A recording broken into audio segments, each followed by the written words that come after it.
Salut l'équipe, on se retrouve aujourd'hui pour parler de l'US Open. Mais alors avant toute chose, donc si vous aimez notre travail sur cette chaîne, n'hésitez pas à vous abonner et à activer le pouce bleu si le contenu vous plaît.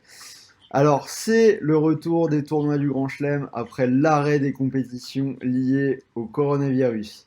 Pour le tennis, on a vu un été chaotique avec toutes les polémiques qu'il y a pu y avoir autour de l'Adria Tour qui a débouché sur des contaminations au Covid, donc notamment pour Novak Djokovic et Dimitrov. Cette semaine, donc la saison a repris, mais l'atmosphère est toujours aussi incertaine puisque ce tournoi de l'US Open est censé se dérouler dans une bulle sanitaire.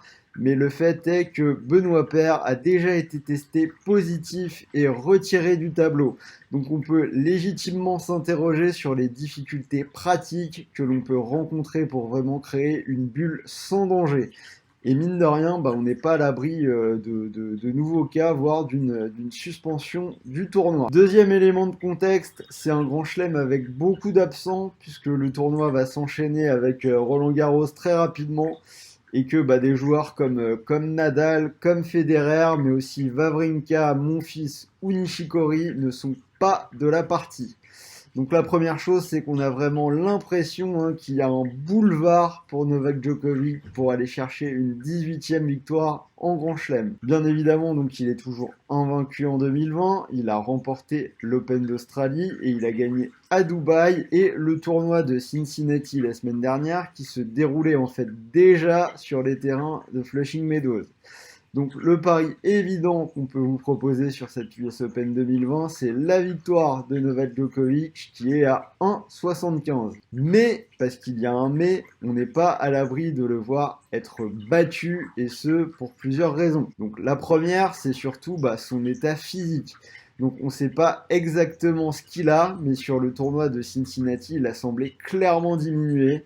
On a vu qu'il servait moins bien, il avait des problèmes au cou et il a appelé plusieurs fois le médecin pour cette raison. En demi contre Bautista Agut, on l'a même vu qu'il semblait être malade, limite à vomir sur le terrain. Pareil contre Raonic en finale, il perd le premier set 600, on a l'impression qu'il est pas dedans et c'est seulement ensuite qu'il rentre dans son match. Donc Joko, il s'en sort à chaque fois pour le moment, mais on a l'impression que c'est surtout au mental. Et on peut se demander si cela peut suffire sur la durée d'un tournoi du Grand Chelem et les matchs en 5-7. Donc la deuxième chose, c'est que Joko, il a eu le Covid. Donc on ne sait pas trop, il est peut-être pas à l'abri d'avoir des petits coups de pompe et on sait que ça peut engendrer des problèmes au niveau de la récupération, au niveau du cardio et des choses comme ça. Ensuite, je pense que sur ce tournoi, Djoko, il a un peu de pression. On vient de parler du mental de Djoko qui est assez extraordinaire, qui semble inébranlable. Mais là, il est lancé dans le défi de ne pas perdre en 2020 et en l'absence de Nadal et de Federer, je pense qu'il va se mettre un surplus de pression sur les épaules.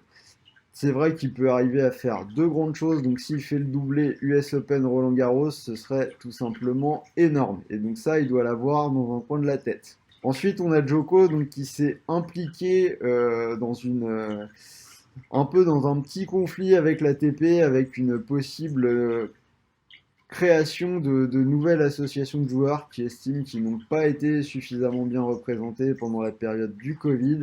Et donc c'est quelque chose qui peut pas lui causer des soucis, mais c'est une implication qu'il a en tête et il sera peut-être un poil moins focus sur ce tournoi. Et donc ensuite on a la configuration habituelle qui à l'US Open on a toujours beaucoup de surprises.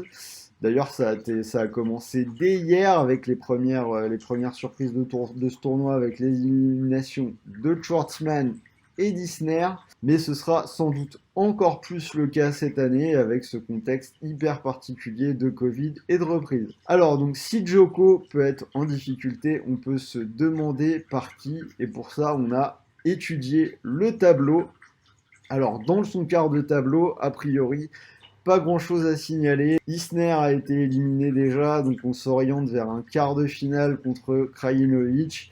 Et sans doute une demi-finale contre Tsitsipas, hein. Tsitsipas, le grec, qui est très bien rentré dans son tournoi en battant Ramos Vinolas en 3-7, 6-2, 6-1, 6-1.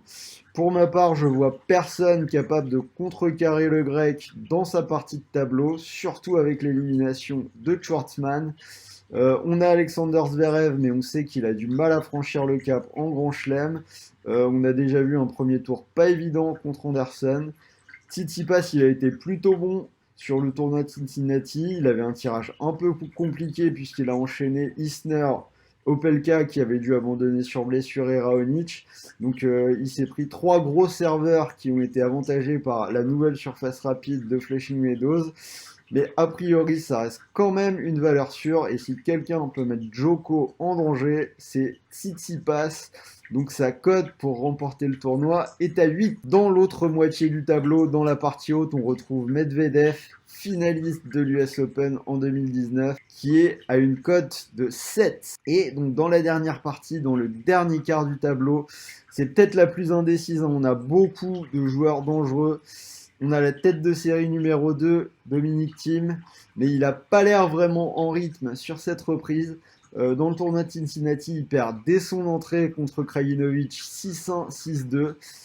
Après, c'est un joueur qu'il ne faut pas enterrer trop vite, notamment sur la qualité de son cardio. On sait qu'il peut tenir la durée de la quinzaine avec des matchs en 3-7.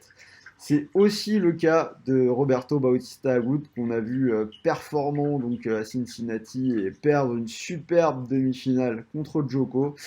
Mais au final, sur ce quart de tableau, je vais quand même choisir Raonic. Donc Raonic, hein, qu'on a vu en forme la semaine dernière, lui, il a atteint la finale contre Djoko et il lui a même mis 6-1 dans le premier set. Sur les 4 quarts de tableau, donc Djoko, Tsitsipas, Medvedev et Raonic. Et s'il faut sortir de l'ensemble du tableau un outsider, je vais vous proposer Rublev. Donc Rublev qui est dans le quart du tableau de Medvedev. C'est sans doute le joueur le plus en forme en 2020 après Djoko et Monfils.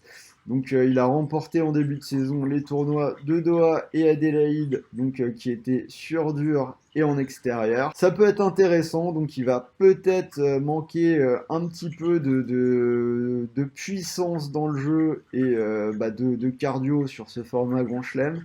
Mais donc sa cote pour remporter le tournoi est à 40, donc c'est assez énorme. C'est pour les parieurs ambitieux.